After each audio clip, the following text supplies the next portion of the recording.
As you may have been able to derive, this is going to be kind of like overanalyzing Avatar, but for Ninjago, which is my favorite show. When I watched Overanalyzing Avatar, and he was like, I'm just going to say everything I want to say about Avatar, I was just like, I can do that, but for Ninjago. So, that's what this is. Despite Ninjago's absurd length, I've watched it like a million times, and I'm not really sure why. Hopefully I'll be able to figure it out through this series, but I might not be able to, and that's okay. I really just want to talk about Ninjago. Just as a disclaimer, I saw that Just a Guy Who Likes Comedy did this for all of Season 1 after I had already finished this video, and it looks like he stopped after Season 1, and I plan to go all the way to Dragon's Rising, so I'm sorry that I kind of stole your video idea by accident, but I hope you're not too mad.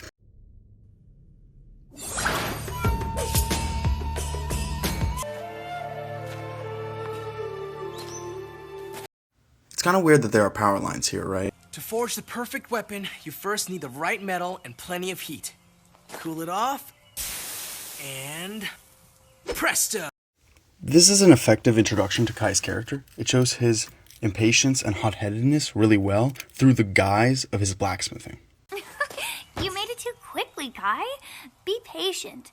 If Father was still here, he'd say... I know. No matter how much fire you have, experience isn't something you learn overnight. Nia's first line isn't that great. It does establish that they're siblings, which is like fine. But the main thing I wanted to talk about here was that they remember quotes from their father, and Kai was 5 when he was taken away, and Nia was even younger, so it feels unlikely. Maybe not impossible, but definitely unlikely. Our metal is loud and heavy, useful to slow one down, useless in the art of stealth. All tools for a samurai, but nothing for a ninja? Wu's first line establishes him as wise and mysterious, which definitely characterizes him well. Shop is called For Weapons, for browsing. Either buy something or go peddle your insults somewhere else. Get it? 4 weapons. Like, 4 weapons. Not... What is it? What the fuck do you mean, what is it? You saw him disappear. I think this cloud is just to show that they're evil, and there has to be a better way to show that. Let me go first, please, oh please. I'm dying to go down there. You nitwit, you're already dead. Try to control yourself in front of Master Samukai. With all due respect, last time you did say I could go first. Sorry, boys, this one is mine. I like that this show is funny sometimes, but Knuckle and Crunch are not funny, and I do not like them. I do not appreciate their comedy at all. Secondly, Samukai is just General Grievous, which is perfectly okay. I usually wouldn't like it, but he literally dies next episode. Spoiler alert, I guess. Just remember what we're after and find that map. Remember what they're after and find the map? Aren't they after the map?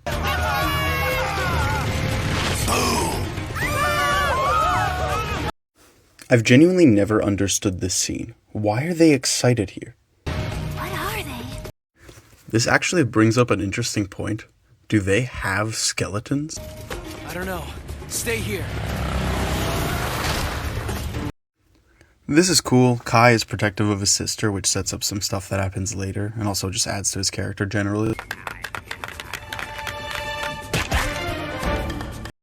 This scene exemplifies how Nia is not helpless despite Kai's protectiveness. I thought I told you to stay back! And what?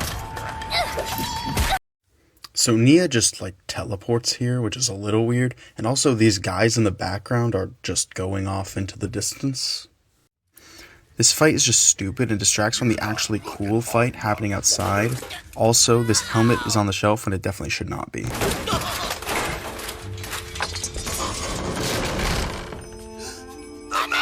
I kind of hate how they found this purely by chance.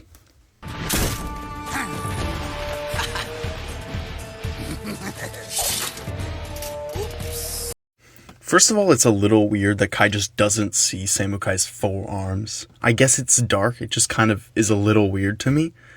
Also, the swords that fell earlier in the background when Cruncha and Knuckle were fighting are just not there anymore.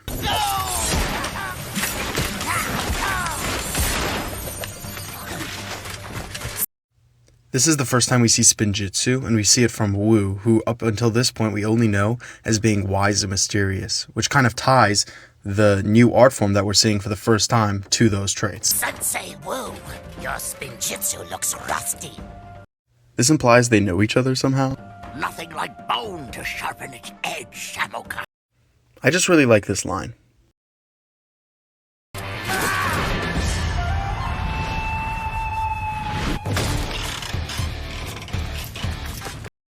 How does anything that happened there make the tower fall forward? Oh no.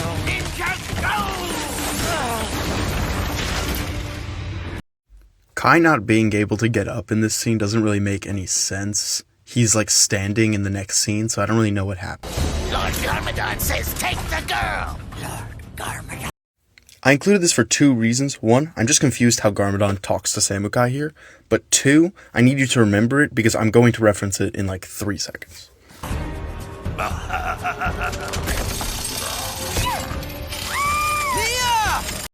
The skeletons taking Nia seems to only be there for plot reasons, and I wish there was more of like an actual reason for Samukai to take Nia. I told you. Useless. Oh, you could have done something! Understandable crash out. You could have used your twist itsu or your... Spinjitzu. Even if we ignore the fact that Samukai just said it, isn't it a fairly well-known martial art? But you did nothing. I'm gonna get my sister back. Where'd they go? A mortal cannot. That was Samukai, king of the underworld. And if it's true that he's carrying out orders for Lord Garmadon, then I fear things are far worse than I had ever thought. Garmadon is set up almost perfectly in my opinion. You get so much intrigue about his character before knowing any backstory. You know that Samukai, the Lord of the Underworld, is kicking out orders for him. You know that Wu, a master of Spinjitzu, is scared of him. You know that you should be pissing yourself at the thought of him before we get any story about him. Also, I think it's kind of weird that the clouds don't go away when the skull can leave. What's so important? How about everything in Ninjago itself? Long before time had a name. This sequence is so iconic, and I think it's super iconic for a reason. It's just amazing. The scythe of quakes, the nunchucks of lightning, the shurikens of ice, and the sword of fire.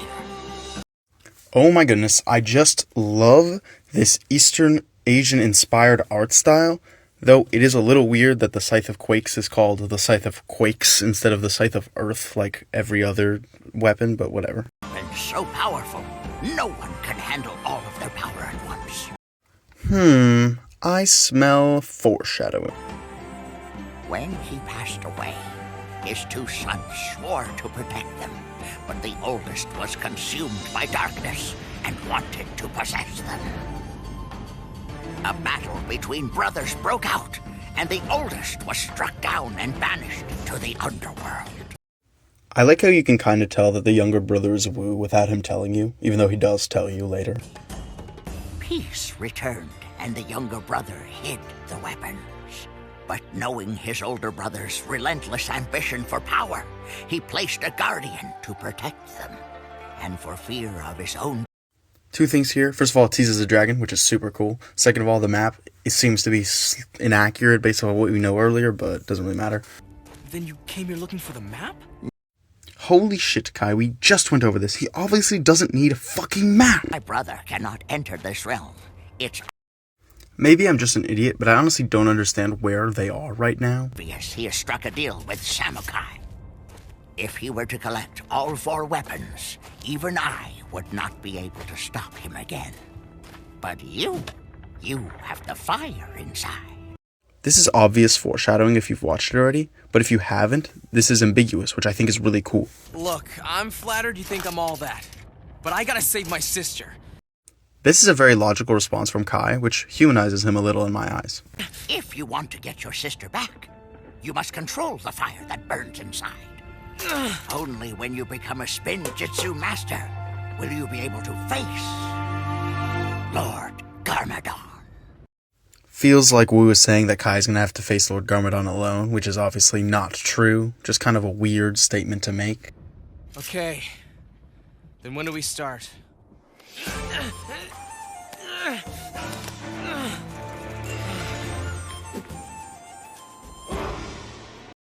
Two things here. One, if Kai falls, he's definitely dead. Two, what the fuck is Wu doing? Why is he a spider? How long is this training gonna be? Aren't we in a little bit of a rush since they have the map? Yes. You will be ready when you are ready, not a minute sooner. What the fuck is going on with Wu's eyes in this scene? Here, I'll show you again. You will be ready when you are ready, not a minute sooner. A monastery? You expect me to learn to fight in a place of peace? Not fight. Wow, Kai did it for me. Not fight. Train. Shut up, Wu. I think they're trying to make him seem wise, which sometimes works, but this time it does not. It just makes him look super stupid.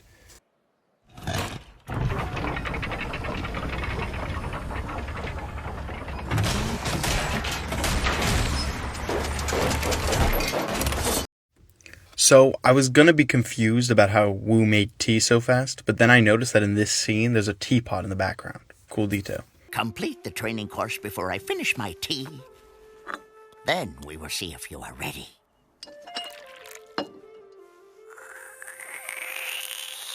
Today you failed. Tomorrow you will try again. This is just really funny, but aren't they on a time crunch?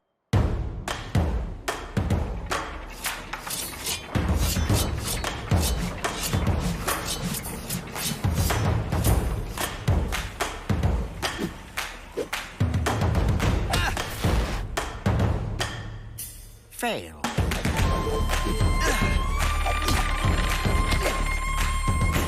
Fail. Fail. Oh, so fail.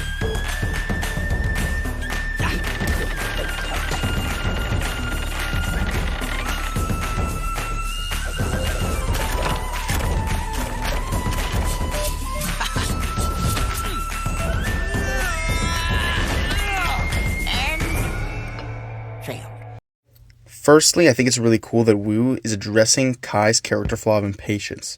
Secondly, Kai is doing better each time, which is a really cool detail. Thirdly, that's 6 days, not including the 7th day where Kai succeeds, that the skeletons can get the golden weapons and have Nia. So...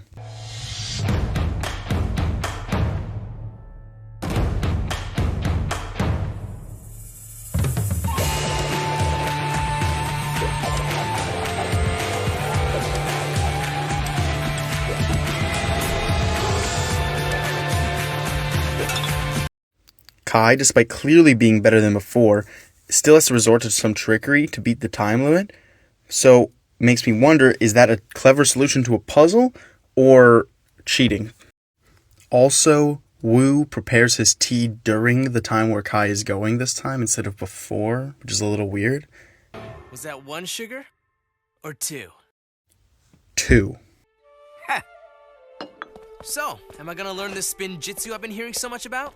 You already have. This is a cool idea. I don't know if it's realistic at all, but it's cool. My advice is to get some sleep. Oh yeah? We'll take this! And this! And this! This is a pretty funny scene that humanizes Kai again.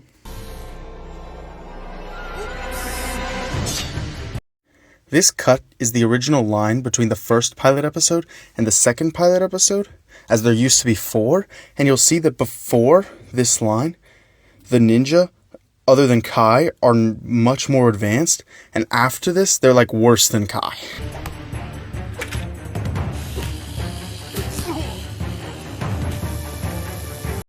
First of all, I don't want to think about where Kai stuck that toothbrush, and also this doesn't feel like it should be a sufficient distraction, right?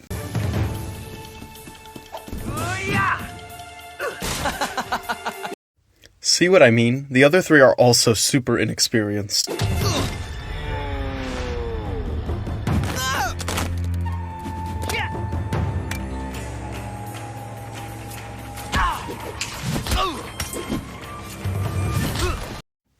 Even though this is pretty creative thinking from Kai, this not only should not have worked, as the other three ninja have trained here as well, but also the obstacle course was already up earlier when the ninja were breaking in.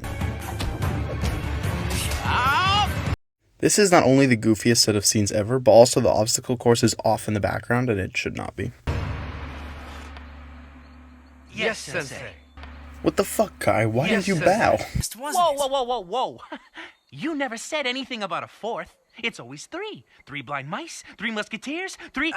I know everyone else also noticed this, but what is up with Jay's accent? What he's trying to say, Sensei Wu, is that the 3 of us have trained together. We're solid. Didn't look so solid to me. First of all, I agree with Kai. They're definitely not solid. But secondly, this is kind of the beginning of Cole clashing with Kai throughout the rest of the episode. So I just wanted to point it out. Master, what is the meaning of this? Each of you have been chosen, each in tune with elemental properties. I guess now is as good a time as any to talk about the other 3 ninja. First of all, Zane, who's barely in this episode, but his robotic mannerisms hint at what happens later. Jay, who's kind of a dick, but that is a character trait and an interesting one to be explored later, even though he's on the good guy's side. Lastly, and definitely most importantly in this episode, Cole, who is framed as the team leader and clashes with Kai the entire time, as Cole values teamwork and working together, whilst Kai wants to do everything alone. But first, Ninjago! Whoa! How'd he do that? Genuinely, this ability to change clothes while doing spinjitzu is a little confusing, but also Zane is the only one without weapons here. Wait a minute. I'm still black. Honestly, this line delivery makes this line that's not meant to be funny at all super funny. Kai, master of fire. It burns bright in you. Wu repeating what he said earlier, but this time with some context. Black Ninja is cold, solid as rock, master of earth. Kai rolls his eyes at Cole here, kind of showing that their characters are about to clash really hard. And for the record, there ain't nothing in this world I'm afraid of. Except for dragons. Dragons aren't from this world, Zane. This line serves 2 purposes. 1, it's dramatic irony for the audience, as we know that there's going to be a dragon. 2, it's a clever expansion of the world, as now we know that there's more than one world. Zane, master of ice and seer with 6th sense. I don't know what this 6th sense thing is, as it's never brought up after the pilots, to my knowledge. And also, what is Zane doing with these shurikens? I sense this one takes things a little too seriously. It's a cool detail that their voices are muffled with the mask on. You 4 are the chosen ones who will protect the 4 weapons of Spinjitzu from Lord Garmadon. But what about my sister? He really should have asked that 7 days ago. We're saving a girl? Is she hot? Jay? I just want to know what we're getting ourselves into. Does she like blue? This line exemplifies Jay's selfish nature, which is conflicting for the audience as he has negative characteristics but is still trying to do the right thing. Well, if it means finding my sister, then sign me up. Well, if it Kai means is very finding my determined sister, here, which I think is cool. So, where did Sensei find you 3? Let's just say if it wasn't for Sensei Wu, I don't think we would ever be seen together. I was testing my limits. Not only is Cole fucking jacked, but the other climbers are in a loop. I was testing my invention.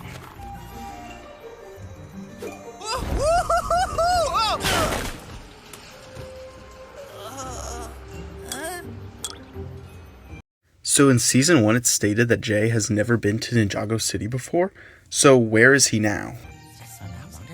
And I was testing myself.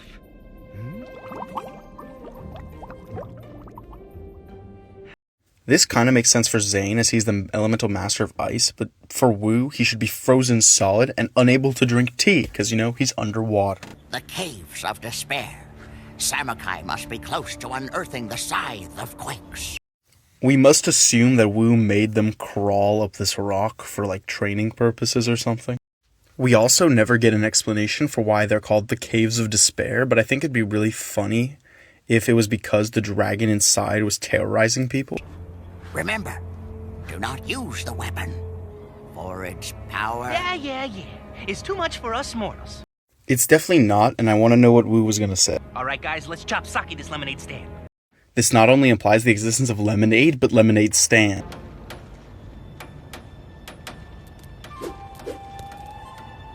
Let's go. Where did these buildings come from? Kai was behind a rock.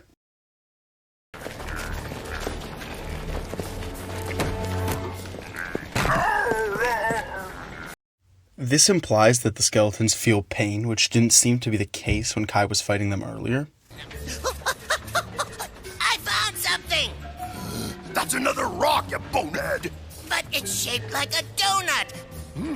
I wonder if it tastes like... Oh. These Knuckle and Cruncho bits just never land, but also this implies the existence of donuts. Them taking the map from Samukai doesn't really seem to go anywhere, because Samukai still is able to find the other 3 weapons. There's no time to waste. What is it with that guy? Always in a rush. If it wasn't clear, this entire There's no sequence time is to just waste. Kai being impatient and hot-headed. What? The fact that some of the Skulkin warriors wear red while others wear blue implies some kind of military hierarchy in my mind. Hey, before you race off again, you need to remember we're a team. Yeah, whatever. Hey, Just another instance before of you race Cole and off Kai's again, personalities you need to remember clashing. we're a-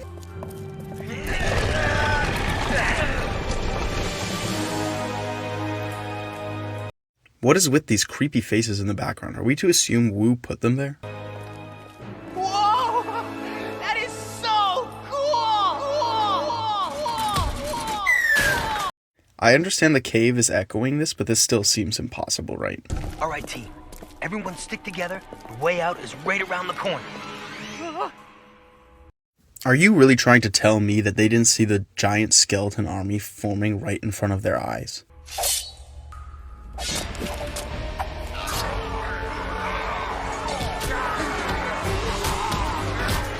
This part is really weird. Samukai's just standing there menacingly until he's off screen and then he's gone in the next scene. Kai, throw it here!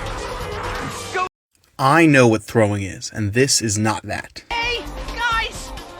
It's just like the training course! Over the planks, dodge the swords, here comes the dummy! Ka-ching! It's really cool that their training up to this point has led to them being able to do spinjitzu. Also, it's always been really funny to me that Jay was the first one to do it. Good thing they didn't check out the merchandise in the back. Ha ha ha! Alright! Guys? Didn't Sensei say there was a guardian protecting the weapons? How convenient that you remember that now. Also, before they do spinjitzu, Cole has the scythe, and after Kai does. I thought dragons weren't from this world! This is not true, not only because of the dragon right in front of you, but there are other dragons shown later to be in Ninjago. No, Kai! Bad idea! Sensei told us not to! Then you better keep your mouth shut. Kai! Don't!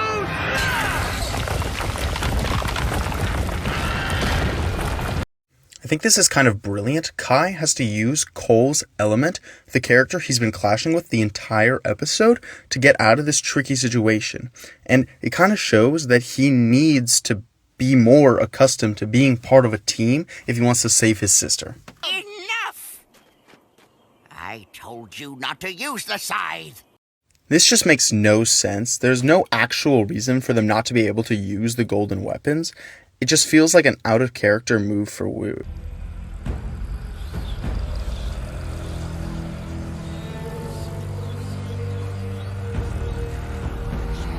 Master, I have failed you.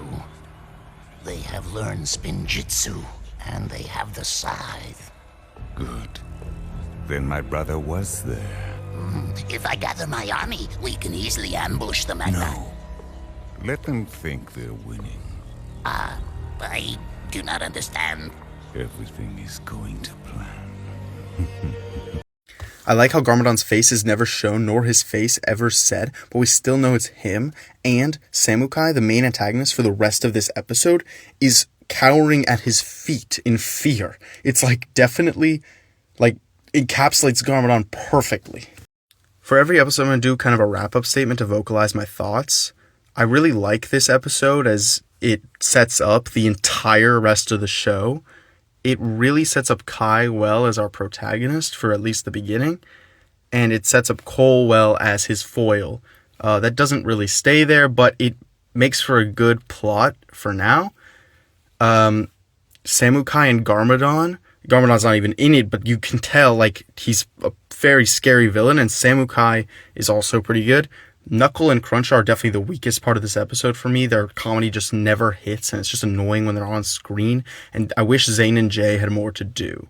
All in all, this episode is really good at setting up what needs to be set up, and that's all it really needs to do.